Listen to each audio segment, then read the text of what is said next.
한 목소리로 요한복음 16장 7절에서 14절까지 말씀을 조금만 좀 소리를 좀 낮춰주시면 감사하겠습니다. 요한복음 16장 7절에서 14절 말씀 한 목소리로 봉독하도록 하겠습니다. 그러하나 내가 너희에게 실상을 말하노니 내가 떠나가는 것이 너희에게 유익이라. 내가 떠나가지 아니하면 보혜사가 너희에게로 오시지 아니할 것이요 가면 내가 그를 너희에게로 보내리니 그가 와서 죄에 대하여 의에 대하여 심판에 대하여 세상을 책망하시리라. 죄에 대하여라 함은 저희가 나를 믿지 아니하며 의에 대하여라 함은 내가 아버지께로 가니 너희가 다시 나를 보지 못하며 심판에 대하여라 함은 이 세상 임금이 심판을 받았습니다. 내가 아직도 너희에게 이를 것이 많으나 지금은 너희가 감당치 못하리라. 그러하나 진리의 성령이 오시면 그가 너희를 모든 진리 가운데로 인도하시리니 그가 자의로 말하지 않고 오직 듣는 것을 말하시며 장래의 일을 너희에게 알리시리라. 그가 내 영광을 나타내리니 내 것을 가지고 너희에게 알리겠음이니라. 아멘. 네, 자리에 앉아주시길 바랍니다.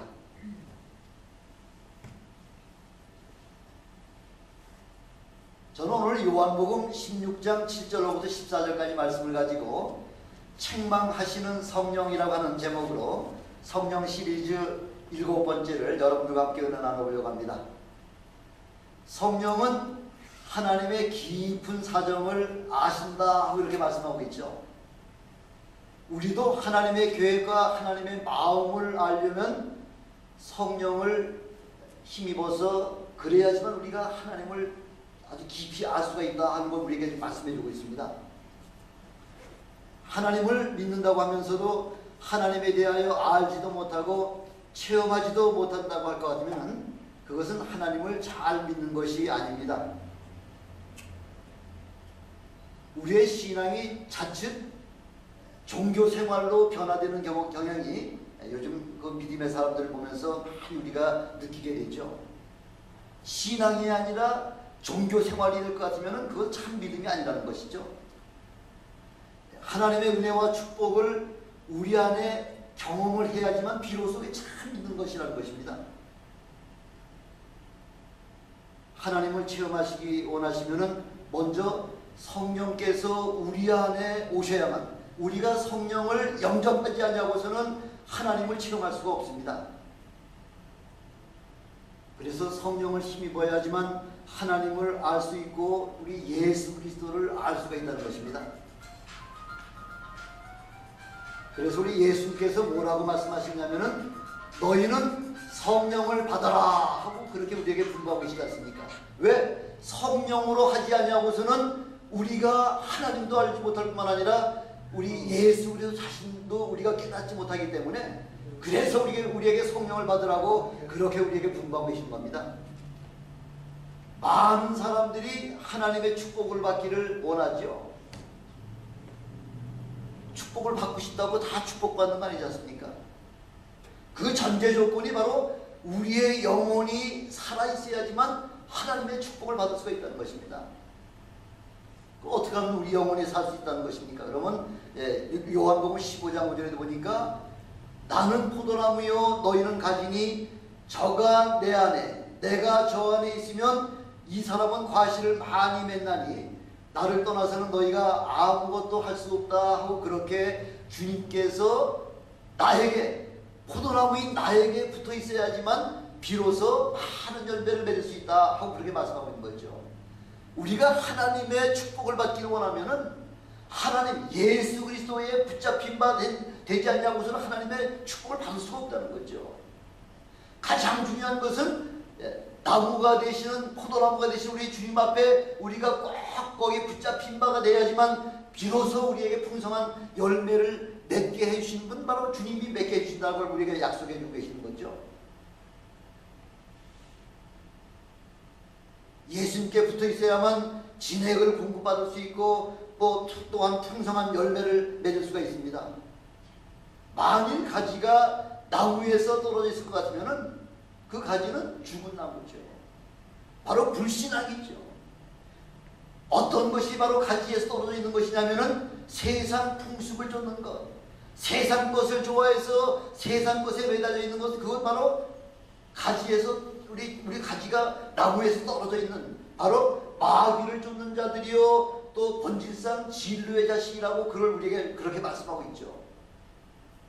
그래서 우리는 우리 가지는 포도나무 대신 주님을 떨어서는 한순간도 살 수가 없는 것이 바로 우리 인생들인 것을 우리 주님께서 확실하게 우리에게 말씀을 해주고 계시는 겁니다. 그런 자들을 가리켜서 성령 없는 자다 이렇게 말씀하고 있죠.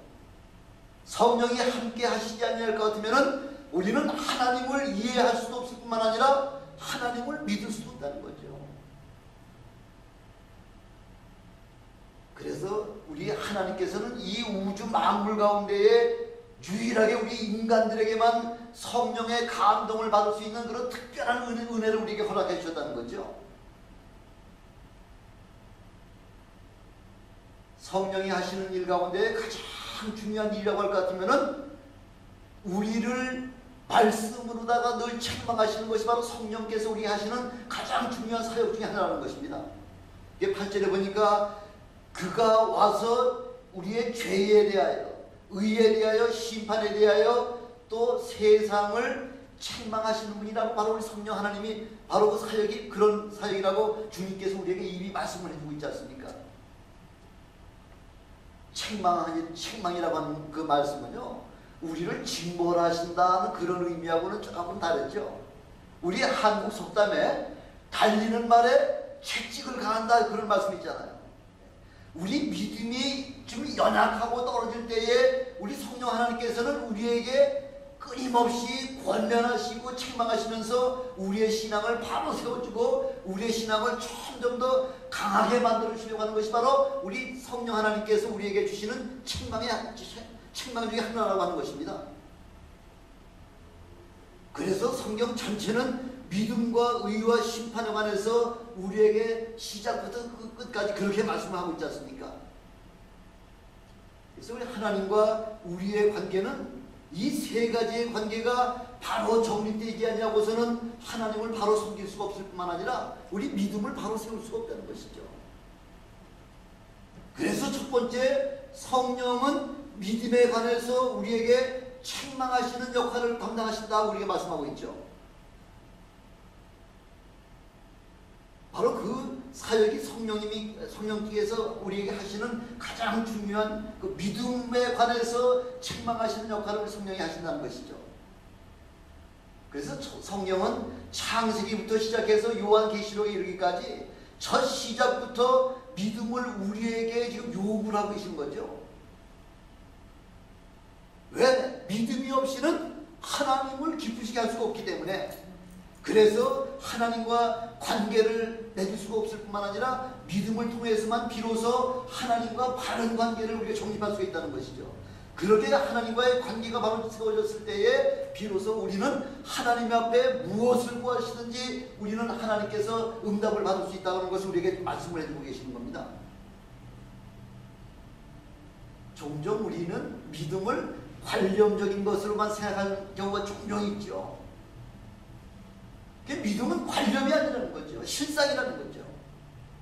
그래서 야고보서 2장 20절에도 보니까 그 믿음을 실상으로 바라보지 않냐고 관념으로 바라보는 사람들을 향해서 지금 뭐라고 말씀하고 있냐면, 허탄한 사람아, 행함이 없는 믿음이 헛것인 줄을 알고자 하느냐 하면서 22절에 내가 보거니와 믿음이 그의 행함과 함께 일하고 행함으로 말미암아 믿음이 온전케 되느니라 하면서 이렇게 우리에게 말씀하고 있지 않습니까? 믿음은 행함으로 함께 일하지 않냐고서는 그 믿음이 온전한 믿음이 되지 못한다고 하는 것을 아브라함을 비유를 해서 우리에게 그렇게 말씀하고 있지 않습니까? 이것이 바로 아브라함의 참 믿음이라는 것입니다. 성경 전체는 믿음에 관한 사건들로다가 기록이 되어 있죠. 그래서 구약시대에는 하나님께 불순종하고 계명을 어길 것 같으면은 바로 하나님께로부터 저주받고 죄를 짓는 것이라고 그걸 우리에게 계명을 통해서 하나님의 구약의 율법을 통해서 우리에게 말씀을 해주고 있습니다만은, 그러나 예수님께서 이 땅에 오신 이후부터는 죄에 대한 그 개념이 구약의 율법의 개념이 아니라 그 개념이 달라졌다고 하는 것이죠. 어떻게 달라졌냐면 율법을 행하느냐 행하지 않느냐에 대해서 죄의 그 개념을 갖다가 설정을 하는 것이 아니라 이제는 예수를 믿느냐 예수를 믿지 않느냐에 따라서 바로 그것이 죄냐 죄가 아니냐 하는 그런 개념으로다가 바뀌게 됐다는 것이죠. 그래서 갈라디아서 3장 24절에 보니까 율법을 뭐라고 말씀하고 있냐면 율법이 우리를 그리스도께로 인도하는 몽학선생이다 이렇게 말씀하고 있죠. 그래서 우리로 하여금 믿음으로 말미암아 의롭다함을 얻게 하려고 그래서 우리에게 율법을 주셨다는 것이죠. 다른 말로다가 율법의 목적이 뭐냐면은 바로 죄인들을 예수님께로 안내하는 역할밖에 하는 것이 그것밖에 다른 역할이 없다는 거죠. 율법은요. 아무리 우리가 율법을 가지고 행하려고 그렇게 애를 쓴다고 하더라도 우리는 율법을 가지고서는 구원을 받을 수 없다고 이미 우리 하나님께서 선포하고 계시지 않습니까? 율법으로 말미암아 구원받을 자가 아무도 없다는 거죠. 그런 율법을 왜 주셨느냐? 그 율법의 용무는 우리로 하여금 도저히 율법으로다가는 구원을 받을 수 없기 때문에 율법까지 우리 구원의 메시아가 되시는 예수님께로 인도하는 역할이 바로 율법의 용무라는 것을 우리에게 말씀을 해주고 있는 것입니다. 그래서 율법을 아무리 철저하게 지켜도 예수를 믿지 않냐면 그것은 바로 죄라는 것이죠.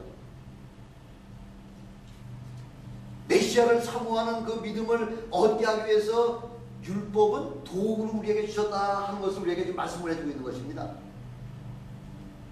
그래서 죄의 본질은 예수님을 믿느냐 예수님을 믿지 않느냐에 따라서 그렇게 죄인이냐 죄의인이냐 그걸 구별을 해준다고 이렇게 말씀을 해주고 있습니다. 예수가 하나님이심을 사람의 생각보다 우리의 생각보다 예수가 하나님이심을 우리가 믿어지느냐는 거죠. 네. 우리 인간으로서는 도저히 예수가 하나님이심을 깨달을 수가 없죠. 왜? 아니 예수님의 그 제자들까지도 예수님을 그 하나님의 아들로다가 깨닫지 못하잖아요. 그 고백을 하지 못하잖아요. 그 사도 베드로가 그 예수님께서 너희는 나를 뭐라고 누구라고 생각하느냐 그렇게 할 때에 성령의 감동을 받아서 잠시 잠깐 동안 주는 그리스도시요 살아계신 하나님이라고 하나님의 아들이라고 고백을 했습니다마는 바로 그 계집종 앞에서도 그 죽음이 두려워서 예수를 모른다고 3번씩이나 부인하지 않았습니까? 하물며 예수님의 제자들이라도 예수님이 하나님의 아들이신 것을 우리가 고백하지 못하는데 하물며 우리 같은 사람이야 하나님을 예수님을 하나님의 아들이라고 고백하지 못하는 것이야 뭐 당연한 거죠. 그래서 우리 예수님께서 마지막 분부하신 것이 제자들에게 예루살렘을 떠나지 말고 성령이 너희에게 임하시기까지 전심을 다해서 기도하라. 그래서 성령을 받은 다음에 성령이 너희에게 임하시면 너희가 권능을 받고 예루살렘과 온 유다와 사마리아와 땅 끝까지 이르러서 내 증인이 되어달라고 그렇게 분부하고 계시지 않습니까? 성령을 체험하지 못하면 아무도 예수를 하나님의 아들이요 우리의 구세주라고 하는 것을 그걸 고백하지 못하기 때문에 그래서 성령 받아라 하고서 우리 주님께서 그렇게 우리에게 분부하고 계시는 것이죠. 성령이 오시고 나니까 그렇게 무서워서 모든 관원들이 무서워 숨어있던 그런 제자들도 담대하게 나가서 너희가 죽인 예수를 바로 우리 하나님이 살리셨다고서 담대하게 그렇게 외칠 수 있지 않습니까? 그 능력이 어디서 나오는 거예요? 성령의 능력을 체험해야지만 비로소 그런 고백이 우리 입에서 나올 수가 있다는 것이죠. 그래서 성령이 하시는 가장 중요한 사역이 바로 예수님을 증거하는 사역이라는 것이죠. 성령이 우리와 함께 하시지 않냐면은 예수님을 우리가 믿을 수가 없을 뿐만 아니라 또 예수를 믿으면은 그러면은 율법은 다 필요 없습니까? 아니죠. 우리 예수님께서는 율법을 폐하려고 이 땅에 오신 것이 아니라 율법의 연약하고 부족한 부분을 완전케 하려고 우리 주님께서 이 땅에 오셨다 하고 그렇게 말씀하고 있지 않습니까? 그래서 우리가 성령을 체험하고 예수를 우리가 우리의 구세주로 영접하기만 하면요, 그 다음부터 율법은 지키지 말라고 그렇게 말한다고 하더라도 율법을 지킬 수밖에 없는 것이 바로 성령 체험한 사람이라는 거죠.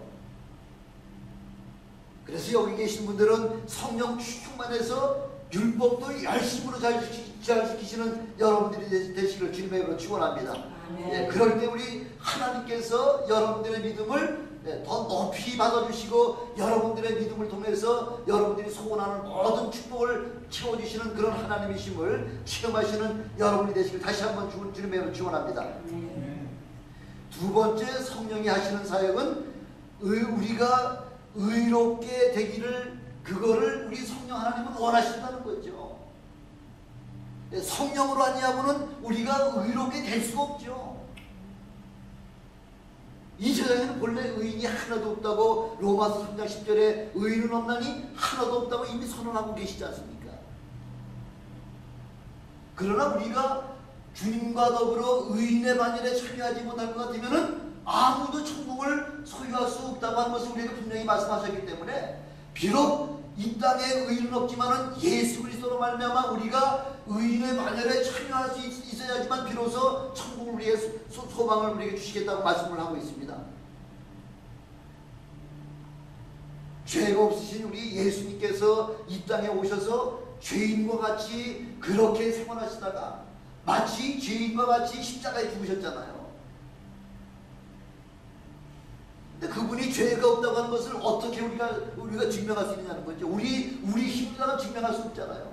그래서 의인은 죽음의 반열에 함께 참여할 수 없기 때문에, 그래서 우리 하나님께서 3일 만에 그 죽음 가운데서 부활시켜 주셔서 성령이 함께 하심을, 그 부활은 성령은 바로 부활의 증인 역할을 하시고, 바로 성령은 주님을 사망에서 생명으로다가 옮겨주시는 일을 바로 성령 하나님께서 하셨다는 것이죠.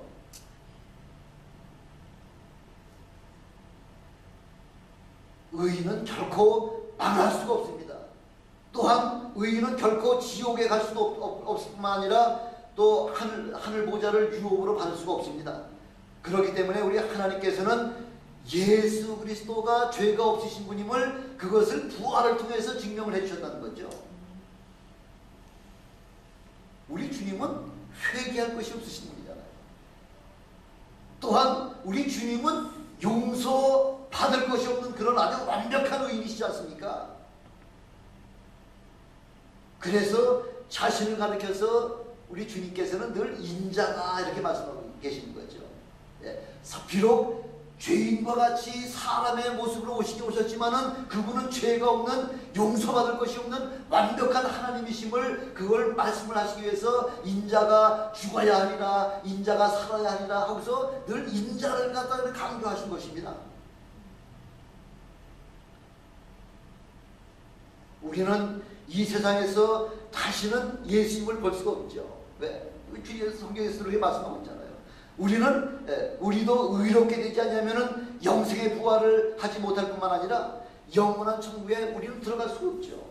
우리도 비록 죄인이었지만은 예수 그리스도로 말미암아, 그런 성령으로 말미암아 죄 없다고 하는 그런 그렇게 죄 없다고 그 인침을 받기 전에는 하나님의 나라를 우리가 유업으로 받을 수 없기 때문에, 그래서 우리 예수님께서 우리 대신 우리의 모든 죄를 그분께서 친히 담당해 주셨다는 것입니다. 그래서 참 의인은 오직 예수 그리스도 한 분밖에는 없으십니다. 우리는 예수님 때문에 의롭다고 칭함을 받는 바로 칭의로 말미암아 우리는 의롭게 된 사람들입니다.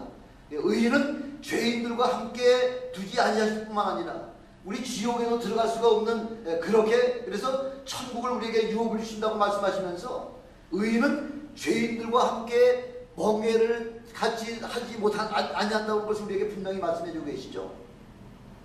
이렇게 우리가 예수님으로 말미암아 의롭게 되면은요, 우리는 어느 곳에 있든지 간에 우리 하나님께서 다시 우리를 부르실 때에는 우리가 깊은 바닷속에 있을지라도 하나님은 그곳에까지 오셔서 우리를 불러내시고요, 깊은 땅속에 우리가 묻혀 있을지라도 우리 하나님께서는 성령으로 말미암아 다시 한번 회복시켜 주시는 그런 놀라운 그 은혜의 체험을 해주신다고 약속을 해주고 계시는 거죠. 지난번 천안함 그 사건 때문에 그래서 배가 폭파가 돼서 많은 우리 해군 용사들 46명이 순직을 그때 전사를 했는데, 그때 몇몇 사람들의 시신은 발견을 하지 못했잖아요.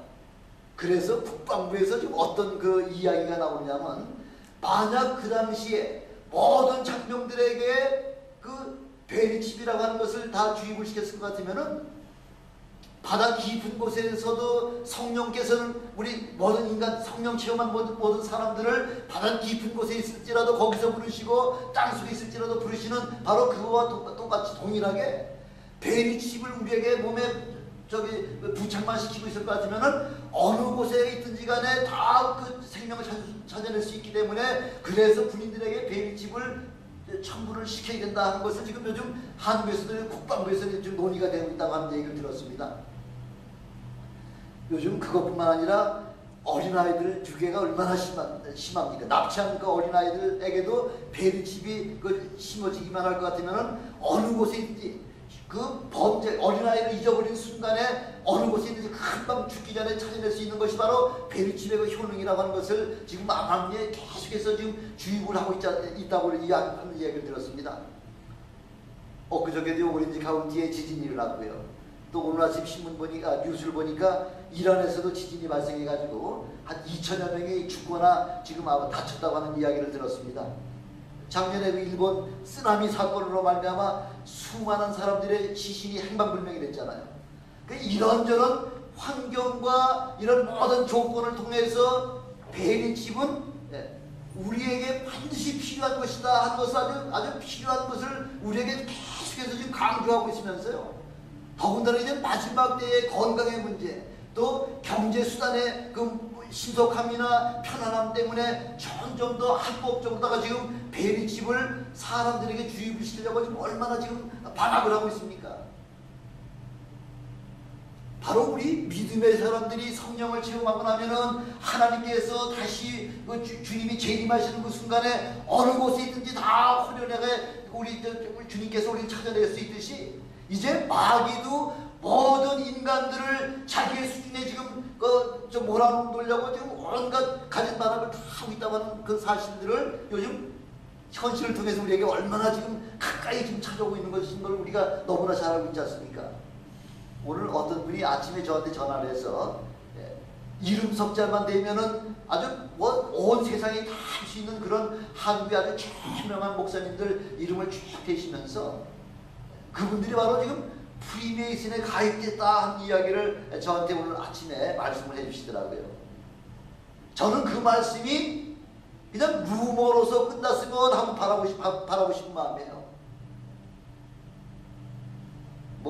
대한민국의 유명한 목사님들을 다 거론하고 경제인서부터 시작해가지고 대통령의 이름 명단까지 쭉 불러주시는데 보니까 거기에 대한민국에 유명하다는 사람이 안 낀 사람이 하나도 없을 만큼, 그러게 그 이름이 다 그런 사람들이 다 지금 프리메이슨에 가입되어 있는 그 명단에 좀 올라와 있다는 이야기를 들었는데, 그 루머가, 그것이 그 소문이 루머이기를 저는 바라고 싶습니다. 그러나 마지막 때에 우리 주님께서 말씀하시잖아요.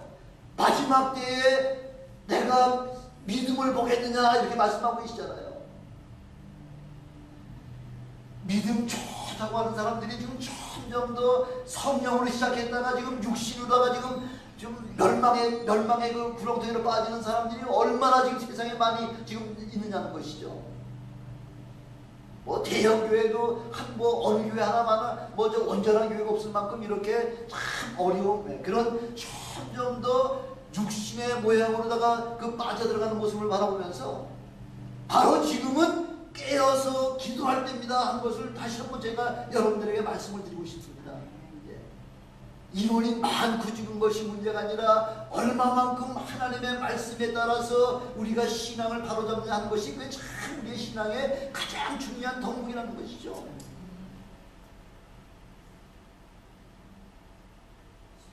마지막 때에 우리가 믿음을 우리가 바로잡지 않을 것 같으면요, 주님 그 호련히 주님 다시 재림하시는 그날 잘했다 칭찬받는 그런 반열에 우리가 들어서야지, 그렇지 못하면은 많은 우리 아주 대중의 그 무리에 끼어 있다가는 우리는 멸망받을 수가 없다고 하는 것이 바로 오늘 성령 충만 받아야 할 바로 두 번째 우리의 목적이라고 하는 것을 우리에게 말씀을 해주고 있습니다. 세 번째, 우리가 성령 충만해야 하기 위해서 우리 성령께서는 우리에게 책직을 가하신다고 말씀하고 계시는데, 왜냐하면 성령은 심판에 대해서 우리가 관여하시기 때문에 우리 성령께서는 우리 마지막 심판에 친히 관여하셔야 될 분이시기 때문에, 그래서 심판에 대해서 우리에게 책망을 지금 하고 계신 겁니다. 심판에 대하여라면 세상 임금이 이미 심판을 받았다는 거죠. 마가복음 12장 1절부터 9절까지는 그 예수님께서 포도원의 비유를 갖다 우리에게 지금 말씀해 주시는 장면인데, 그래서 어떤 사람이 포도원을 만들고 농부를 관리하도록 농부를 두었는데, 얼마쯤 후에 얼마만큼 소출이 났는지를 그 알아보기 위해서 종들을 보냈더니 그 포도원의 그 농부들이 종들을 다 죽였다는 거죠. 그래서 더 많은 또 농부들을 또 그 종들을 갖다가 포도원에 보내서 얼마나 많은 수확을 좀 거뒀는지를 그걸 알아보기 위해서 보냈더니 그 종들마저도 그 농부가 다 죽여버렸다는 거죠. 그래서 세 번째, 그 주인이 내 아들은 저들이 공경하리라 하면서 그 아들을 보냈더니 그 농부가 생각하기를 이 아들은 뭐예요? 상속자니 죽이고서 그 유업을 우리가 빼앗자 하고서 그 아들까지 죽였다는 거죠. 이렇게 됐을 때 주인이 와서 그 농부를 진멸하지 아니하겠느냐 하는 것을 장차 되어질 일들을 우리 주님께서 이렇게 비유의 말씀을 이미 우리에게 말씀을 해주고 계시잖아요.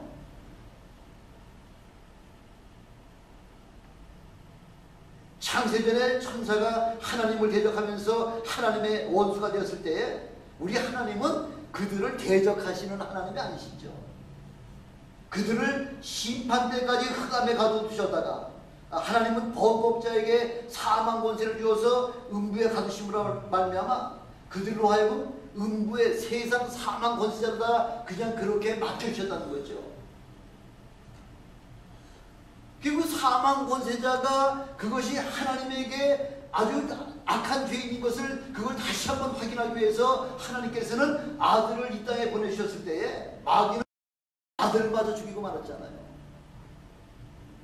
이렇게 마귀는 하나님을 대적하는 자로서 아주 확실한 증거를 다시 한번 보여주신 걸로 말미암아 그래서 그 하나님께서는 마귀를 아주 진멸하기로 작정을 하시고서 어떻게 진멸하셨죠? 마귀를 어떻게 진멸하셨어요? 십자가에 죽으신 사망 권세자 마귀를 사망에서 부활시키고 말미암아 그 마귀의 권세를 아주 진멸시켰다는 거죠. 이미 심판은 다 끝난 거예요. 이제는 우리는 참여하기만 하면 되는 거예요. 주님이 다시 오시는 그날에 우리 모든 성령 충만한 사람들은 그 성령 충만한 거 주님의 재림에 우리는 참여하기만 하면 되는데, 근데 그걸 참지 못해가지고서 자꾸 세상으로 빠져나가려고 하는 사람이 얼마나 많느냐 하고서 우리 주님이 지금 한탄하고 계시지 않습니까? 성령 충만함이야말로 바로 우리 하나님 앞에 바로 사는 길이라는 것을 우리에게 오늘 성령의 말씀을 통해서 다시 한번 말씀을 전해주고 계시는 거죠. 성령 충만해야 예수를 잘 믿게 되고 또한 우리에게 의롭다함을 우리에게 주신다고 약속을 해주고 계신 거죠. 지금 심판이 바로 우리 코앞에 와 있습니다. 사느냐 죽느냐 그것이 문제라는 거죠. 요전에 어떤 목사님의 그 설교를 잠깐 제가 누가 테이프를 줘서 한번 들어봤는데, 몇 년 더 살려고 지금 모든 우리 그 육신을 몇 년 더 살라고 하나님의 그 영생의 말씀을 그걸 포기하겠느냐는 거죠.